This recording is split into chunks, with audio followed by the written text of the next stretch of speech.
നിൻ സാന്നിധ്യം നൽകൂ എന്നിലെന്നും.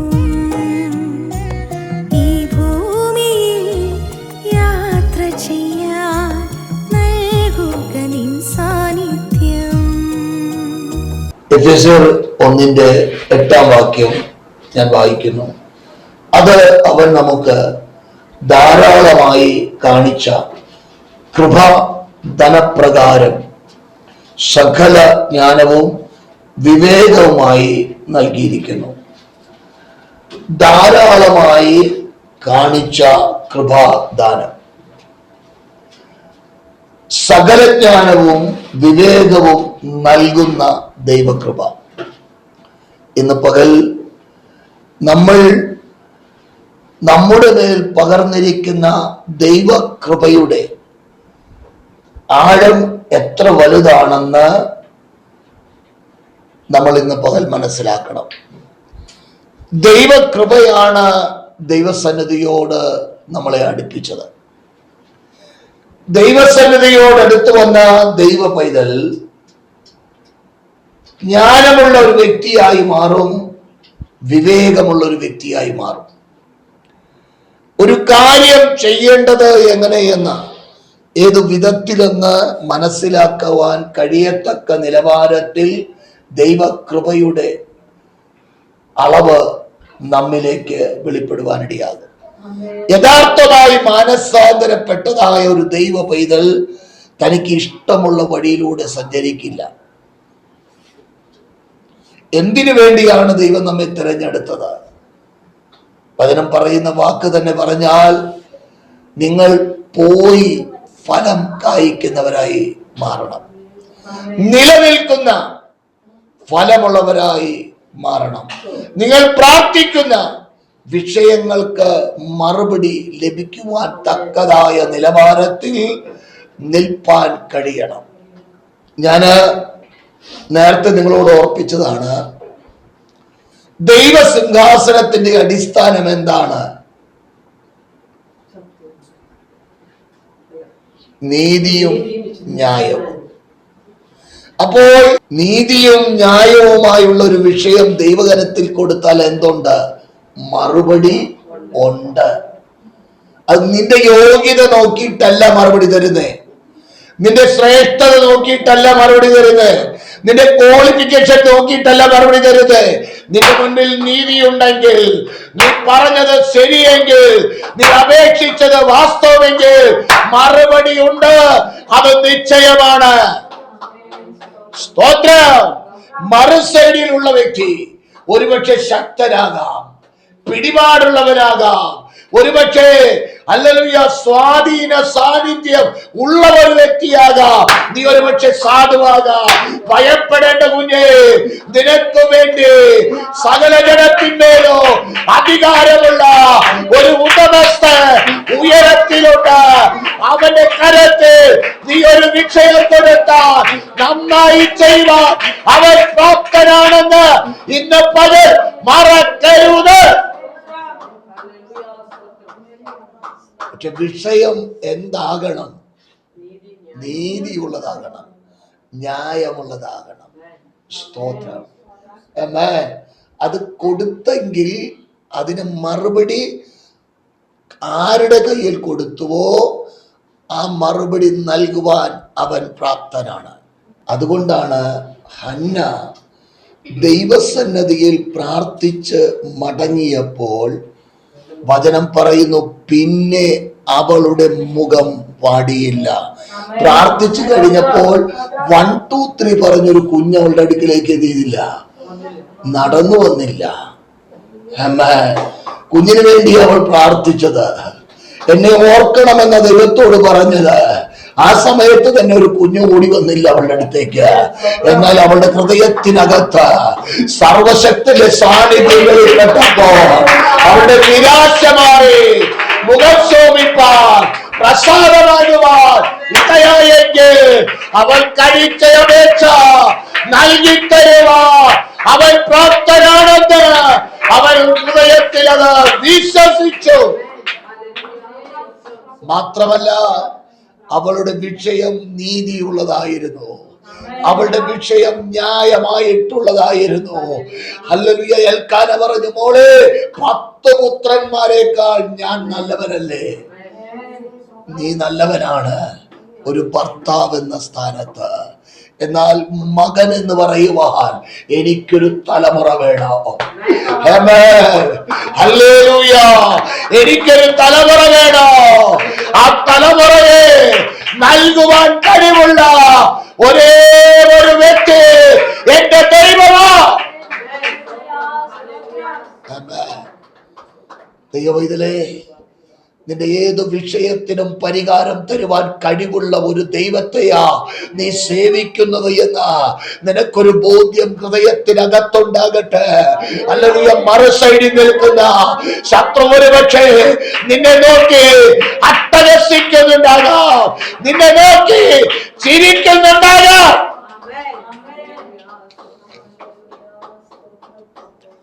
അവിടെ നീ ധൈര്യത്തോട് പറയണം, പിശാചേ നീ അട്ടഹസിക്ക, പിശാചേ നീ ചിരിക്ക, എന്നാൽ എനിക്ക് മറുപടിയുമായി എഴുന്നേൽക്കുന്ന, എനിക്ക് മറുപടി തരുവാൻ കഴിവുള്ള ഒരു ഉടമസ്ഥൻ എനിക്കുണ്ട്. ആ ഉടമസ്ഥന്റെ മക്കൾ ഞാൻ എന്റെ കാര്യം വരവേൽപ്പിച്ചിരിക്കുകയാ. ഹല്ലേലൂയ. നീതിയുള്ള വിഷയമെങ്കിൽ, ന്യായമുള്ള വിഷയമെങ്കിൽ നീ സ്വസ്ഥനാണ്, മറുപടി വരും, അത് നിശ്ചയമാ. സ്തോത്രം. ഹല്ലേലൂയ. Praise the Lord. ദൈവവചനം പറയുന്ന ആ വാക്കുകളിലേക്ക് വീണ്ടും നമ്മുടെ ശ്രദ്ധയെ കൊണ്ടുവരാം. തീത്തോസിന്റെ ലേഖനം 2-ാം അധ്യായത്തിന്റെ 12-13 തിരുവചന ഭാഗങ്ങൾ. നാം ഭാഗ്യകരമായ പ്രത്യാശയ്ക്കായിട്ട് മഹാദൈവവും നമ്മുടെ രക്ഷിതാവുമായ യേശുക്രിസ്തുവിന്റെ തേജസ്സിന്റെ പ്രത്യക്ഷയ്ക്കായിട്ടും കാത്തുകൊണ്ട് ഭക്തികേടും പ്രപഞ്ച മോഹങ്ങളും വർജിച്ചിട്ട് ഈ ലോകത്തിൽ സുബോധത്തോടും നീതിയോടും ദൈവഭക്തിയോടും കൂടെ ജീവിച്ചു പോരേണ്ടതിന് അത് നമ്മെ ശിക്ഷിച്ച് വളർത്തുന്നു. ശ്രദ്ധിക്കണം, നമുക്ക് വേണ്ടിയുള്ള പ്രത്യാശ എങ്ങനെയുള്ള പ്രത്യാശയാണ്? ഭാഗ്യകരമായ പ്രത്യാശയാണ്. ഹല്ലേലൂയ. ഞാൻ രാവിലെ ഓർപ്പിച്ചല്ലോ, ഇപ്പോൾ കഴിഞ്ഞ ദിനം വരെ പറയാൻ കഴിയില്ലായിരുന്നു എന്റെ ദൈവമെന്ന്. എന്നാൽ ഇന്നലെ പകലിൽ പിതാവിന്റെയും പുത്രന്റെയും പരിശുദ്ധയാത്മാവിന്റെയും നാമത്തിൽ ജലത്തിൽ മുങ്ങി സ്നാനപ്പെട്ടപ്പോൾ, ഹല്ലേലൂയ, രക്ഷകനായി സ്വീകരിച്ചപ്പോൾ, പാപവഴികളെ വിട്ട് ക്രിസ്തുവിന്റെ അടുക്കലേക്ക് അടുത്തു വന്നപ്പോൾ എന്റെ ദൈവം എന്ന് പറയുവാൻ, എന്റെ പിതാവെന്ന് പറയുവാൻ കൃപയാൽ ഒരു ഭാഗ്യം പ്രിയ മാതാവിന് ദൈവം കൊടുത്തു.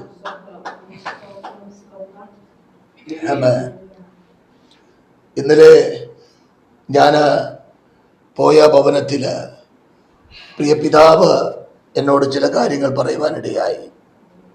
ഒരു പ്രായമായ ഒരു മാതാവ്, ഏകദേശം 10-90 വയസ്സുണ്ട്. കർത്താവിനെ രക്ഷകനും കർത്താവുമായി സ്വീകരിച്ച് ജലത്തിൽ സാക്ഷിയായി സ്നാനമേൽക്കുവാനിടയായി. ഒത്തിരി പണമുള്ള ഒരു വീട്ടിലെ മാതാവാണ്. അപ്പൊ ഒരു മോൻ വന്നിട്ട് ഈ അമ്മയ്ക്ക് 4 കാര്യം പറഞ്ഞേച്ച് പോകാൻ വേണ്ടി വന്നതാ. അപ്പൊ വന്നു കഴിഞ്ഞപ്പം അമ്മ വേദപുസ്തകം ഇങ്ങനെ വായിച്ചുകൊണ്ടിരിക്കുകയാണ്. അമ്മയോട് ചോദിച്ചു, എന്താ വായിക്കുന്നേ?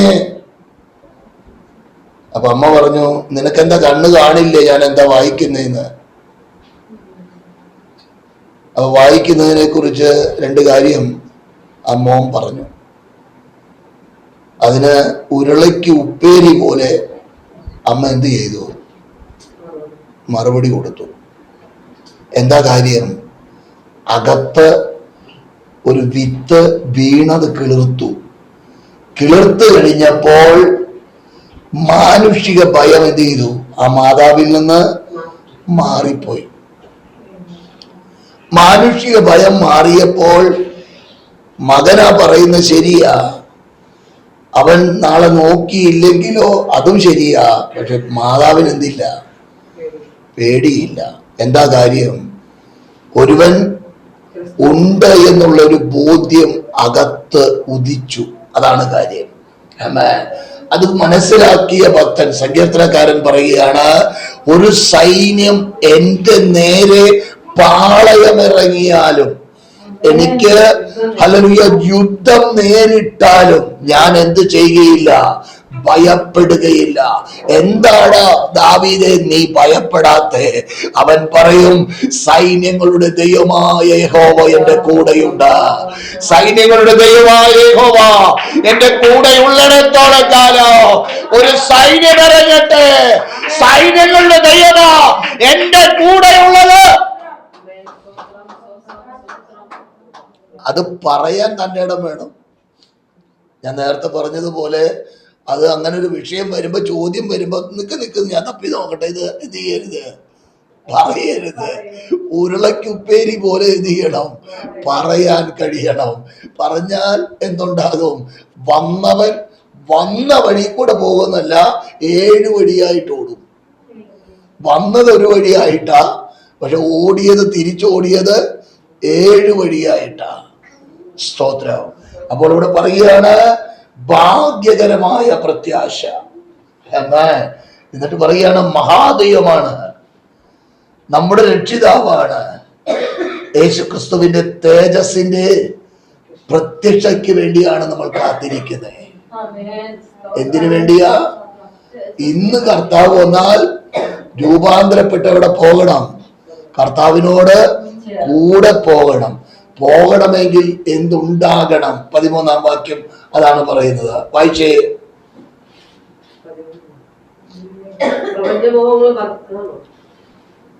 ഭക്തികേടും പ്രപഞ്ചമോഹങ്ങളും എന്ത് ചെയ്യണം? വർജിക്കണം.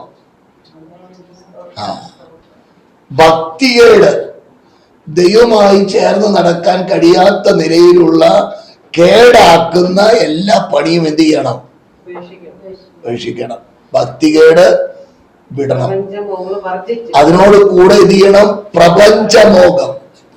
വചനം ഇപ്രകാരമാണ് പറയുന്നത് ഗലാത്യലേഖനത്തിൽ, ക്രിസ്തുയേശുവിനുള്ളവർ തന്റെ ജഡത്തെ അതിന്റെ രാഗമോഹങ്ങളോട് കൂടെ എന്ത് ചെയ്തു? ക്രൂശിച്ചു. ഇന്നലെ ദേവദാസൻ പറഞ്ഞു, കൈ ക്രൂശിച്ചാൽ പിന്നെ എന്ത് ചെയ്യാൻ പറ്റില്ല? അനക്കാൻ പറ്റുമോ? ഇളക്കിയത് ഊരിയേച്ച് ഒരെണ്ണത്തിനൊന്നും കൊടുത്തേച്ച് പിന്നെ അടിക്കാൻ പറ്റുമോ? ഊരുക അടിക്കുക, ഊരുക അടിക്കുക, ഊരുക അടിക്കുക. അങ്ങനെ പറ്റില്ല. ക്രൂശിലാണെങ്കിൽ നീ എല്ലായ്പ്പോഴും ക്രൂശിൽ ആകണം. അതുകൊണ്ടാണ് തിരുവചനം കർത്താവായ യേശു ക്രിസ്തു പറഞ്ഞത്, നാൾ തോറും തന്റെ ക്രൂശെടുത്ത് എന്നെ എന്ത് ചെയ്യണം? അനുഗമിക്കണം. അപ്പോൾ നമ്മുടെ ജീവിതത്തിൽ എന്തുണ്ട്? ക്രൂശ് ഉണ്ട്. അത് നാൾ തോറും, ഓരോ ദിവസവും. ഇന്നുള്ള പോരാട്ടാകില്ല നാളെ. ഈ മനുഷ്യനെ കൊണ്ട് തോറ്റു, ഈ പെണ്ണിനെ കൊണ്ട് ഞാൻ തോറ്റു. സ്തോത്രം. പുതിയ തന്ത്രമായിരിക്കും പിറ്റേ ദിവസം. ഇതിപ്പോ ഇത്രയും നാൾ ഉണ്ടായിരുന്ന പോരാട്ടമല്ലല്ലോ, ഇത് പുതിയ പോരാട്ടമാണല്ലോ. സ്തോത്രം. അങ്ങനെ വിവിധ നിലകളിലുള്ള പോരാട്ടങ്ങളുമായി നിന്റെ ജീവിതത്തോടടുത്ത് വരുമ്പോൾ കർത്താവ് പറഞ്ഞു, നാൾത്തോറും നിന്റെ ക്രൂശ് എടുക്കണം, എന്നിട്ട് എന്നെ അനുഗമിക്കണം. അതിനവിടെ ഉപയോഗിച്ചിരിക്കുന്ന ഒരു പദമുണ്ട്, തന്നെത്താൻ ത്യജിക്കണം. ത്യജിക്കണം. എന്തു ചെയ്യണം? തന്നെത്താൻ ത്യജിക്കണം. ത്യജിച്ചു കഴിഞ്ഞാൽ പിന്നെ ഈ ഭൂമിയില് പേടിയില്ലാത്ത ചില സാധനങ്ങളുണ്ട്. ലോകപരമായിട്ടാണ്. മനുഷ്യനെ, പോലീസിനെ, നിയമത്തെ, ഒന്നിനും എന്തില്ല? പേടിയില്ല. എന്തു വരട്ടെ എന്ന് പറഞ്ഞാൽ പെട്ടെന്ന് കാര്യം പറയാം, ഒരു മതമിളകിയ ആനയെ പോലെ. സ്തോത്രം. എന്തില്ല, എവിടേക്കാ പോകണ്ടേ, എങ്ങോട്ടാ തിരിയണ്ടേ, എന്താ ചെയ്യണ്ടേ, എന്തില്ല, ഒരു ലക്ഷ്യവും ഇല്ല. കാണുന്നതിന് കുത്തും, ചവിട്ടാൻ പറ്റുന്നതിന് ചവിട്ടും, തട്ടാൻ പറ്റുന്നതിന് തട്ടും, പൊളിക്കാൻ പറ്റുന്നത് പൊളിക്കും, എന്തും ചെയ്യും. സ്തോത്രം. പക്ഷെ അധികം ആയുസ്,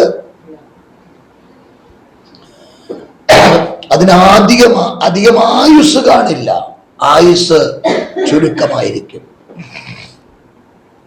സ്തോത്രം. ഹെമാൻ. അങ്ങനെ ഒരു അനുഭവമല്ല വേദപുസ്തകം പറയുന്നത്. നിന്നെ വിളിച്ചത് മഹാദൈവമാണ് വിളിച്ചത്. എന്തിനു വേണ്ടിയാണ്? ഒരു പ്രത്യക്ഷതയ്ക്ക് വേണ്ടി, ഒരു തേജസ്സിന് വേണ്ടി നിന്നെ വിളിച്ചെങ്കിൽ ഈ ഭൂമിയിൽ നീ ഭക്തികേട് വർജിക്കണം, പ്രപഞ്ചമോഹം വർജിക്കണം. എന്നിട്ട് എന്തു ചെയ്യണം? ഈ ലോകത്തിൽ സുബോധത്തോടും നീതിയോടും ദൈവഭക്തിയോടും കൂടെ ജീവിക്കണം. ആമേൻ. അപ്പോൾ നമ്മെ വിളിച്ച വിളിയുടെ ഉദ്ദേശം തേജസ്സാണ്. ആ തേജസ്സിന് യോഗ്യമാകും വണ്ണം ജീവിക്കണമെങ്കിൽ എന്തുണ്ടായേ പറ്റൂ? ഭക്തിയുടെ പ്രപഞ്ചമോഹം വർജിച്ചേ പറ്റൂ. സ്തോത്രം. വർജിച്ചാൽ മാത്രം മതിയോ? പറ്റില്ലെന്നേ. സുബോധത്തോടെ ആയിരിക്കണം പിന്നെ യാത്ര.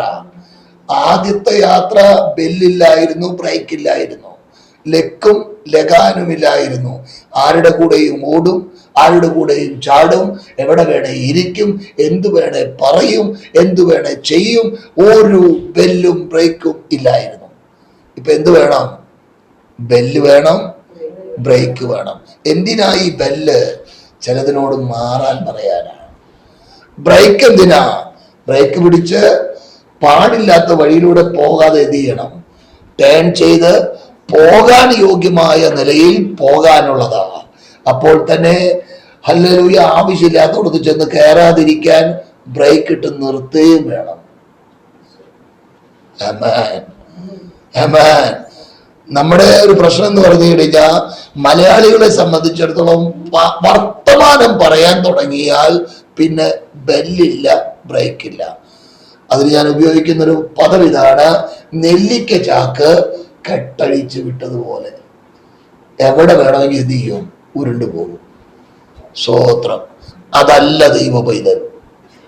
ദൈവ പൈതലിന് എന്തുണ്ടാകണം?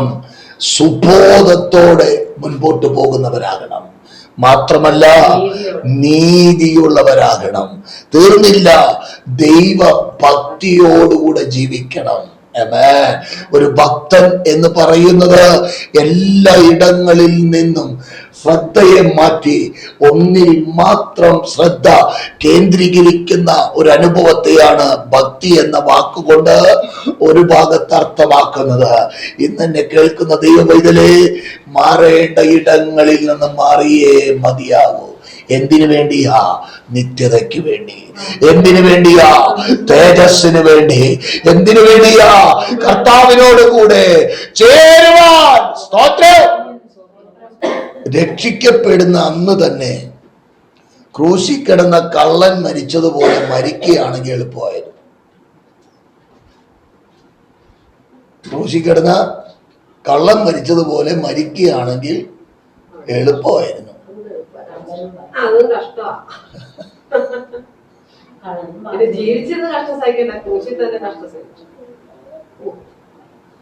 സ്തോത്രം.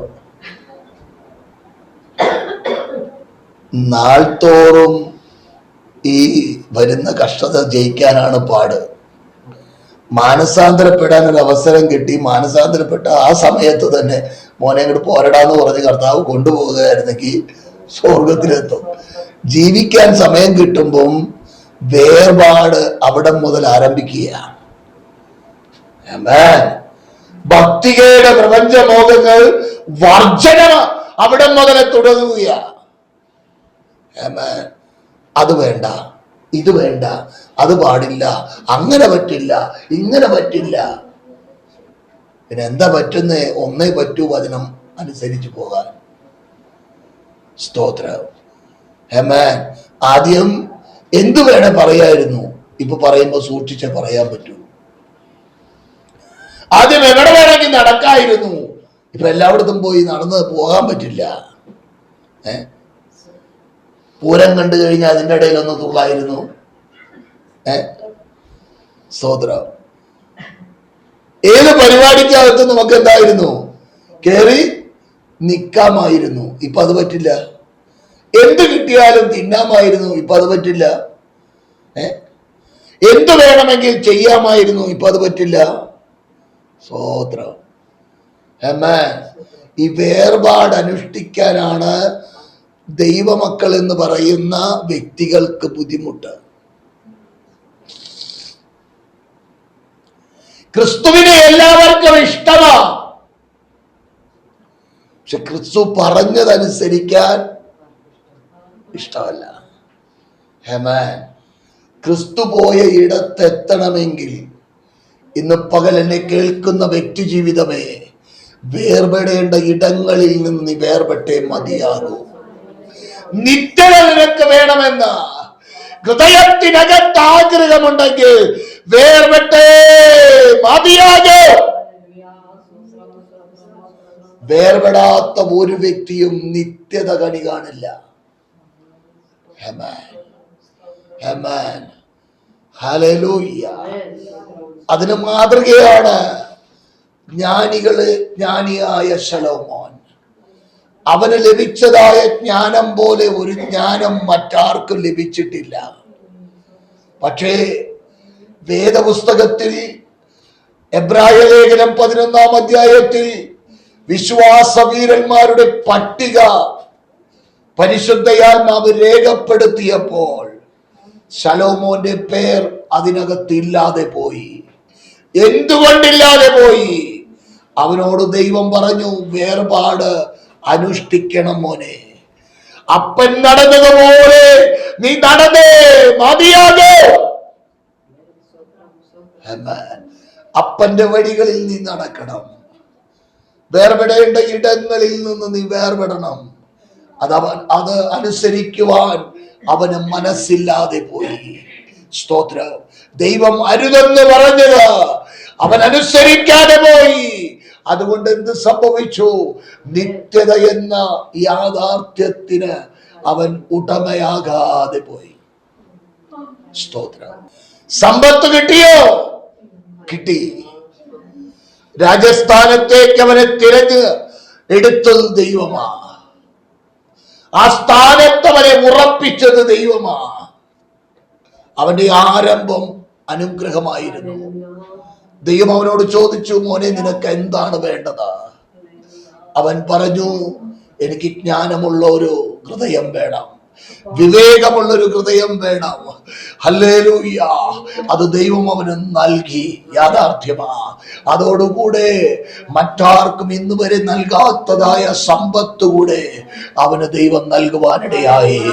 എന്നാൽ ദൈവപ്രമാണത്തെ അനുസരിക്കുവാൻ അവന് മനസ്സില്ലാത്തത് കൊണ്ട് നിത്യത നഷ്ടപ്പെട്ടു. ഹല്ലേലൂയ. ദൈവ തേജസ് പ്രാപിപ്പാൻ ഒരുങ്ങി യാത്ര ചെയ്യുന്ന ദൈവവൈതലാണോ നിങ്ങൾ? അങ്ങനെയെങ്കിൽ നിത്യത പ്രാപിക്കണമെങ്കിൽ കുറുക്ക് വഴിയില്ല കേട്ടോ. നിത്യത പ്രാപിക്കണമെങ്കിൽ അല്ലെങ്കിൽ വളഞ്ഞ വഴിയില്ല കേട്ടോ. നിത്യത പ്രാപിക്കണമെങ്കിൽ സണ്ണി പറയുന്നത് കേട്ടത് കൊണ്ട് മാത്രം നിത്യത പ്രാപിക്കില്ല. സണ്ണി പറയുന്നത് വചനപ്രകാരം ആണെങ്കിൽ വേർപെട്ട് മതിയാകെ. വേർപാടിന്റെ മാതൃക സണ്ണി വർഗീസ് അല്ല. വേർപാടിന്റെ മാതൃക കർത്താവായ യേശു ക്രിസ്തുവാ. ഹല്ലേലൂയ. വേർപാടിന്റെ അടിസ്ഥാനം വിശുദ്ധ വേദപുസ്തകമാ. ജ്ഞാനികളുടെ ജ്ഞാനിയാണ് ശലോമോൻ. അത്ഭുതങ്ങൾ ചെയ്ത വ്യക്തി ജീവിതങ്ങളാണെന്ന് പറഞ്ഞ് അവരെന്തു പറഞ്ഞാലും അതനുസരിക്കുന്നവരാകരുത് നിങ്ങൾ. വേദപുസ്തകം എന്ത് പറയുന്നു? പുസ്തകം എന്ത് പറയുന്നു? രാജ്യം മാറുന്നതിനനുസരിച്ച് പുസ്തകത്തിലെ പ്രമാണം മാറില്ല കുഞ്ഞെ.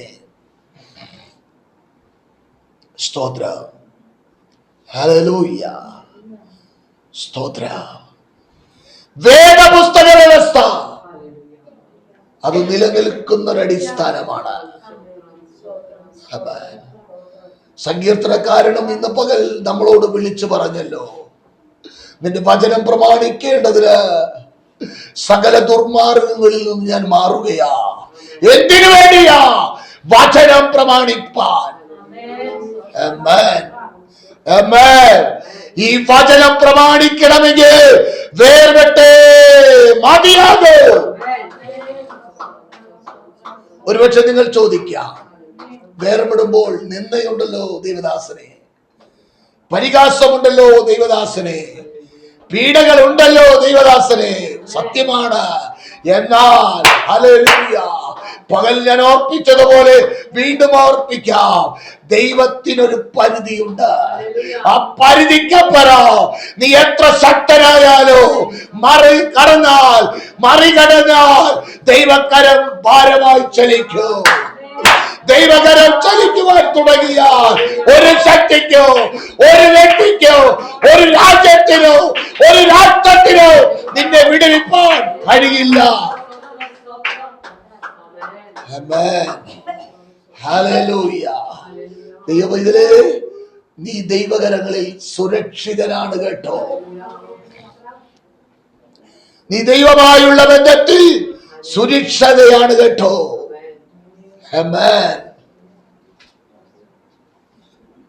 നിനക്കൊരു ഉടമസ്ഥനുണ്ടെന്ന്, നിനക്ക് ഒരു ഉടമസ്ഥനുണ്ട്.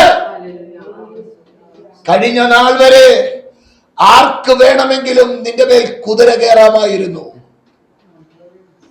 ചാഞ്ഞു കിടക്കുന്ന മരത്തിന്മേൽ ഓടിക്കയറുന്നത് പോലെ നീ ഒരു പെന്തക്കോസ്തുകാരൻ എന്ന് പറഞ്ഞ, പെന്തക്കോസ്തുകാരി എന്ന് പറഞ്ഞ ആളുകൾ കുതിര കയറുമ്പോൾ ഒരു പരിധിയുണ്ട്.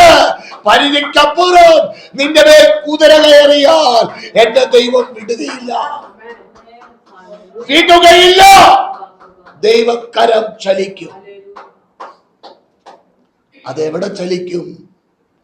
ഏതിടത്തും ചലിക്കും. അരമനയിൽ പാർത്തിരുന്ന ഫറവോന്റെ അരമനയ്ക്കകത്തും കയറി താണ്ഡവമാടി. ഞാൻ ഈ രാജ്യത്തിന്റെ ഫറോയാ. ശരിയാ, നീ രാജ്യത്തിന്റെ ഫറോയാ.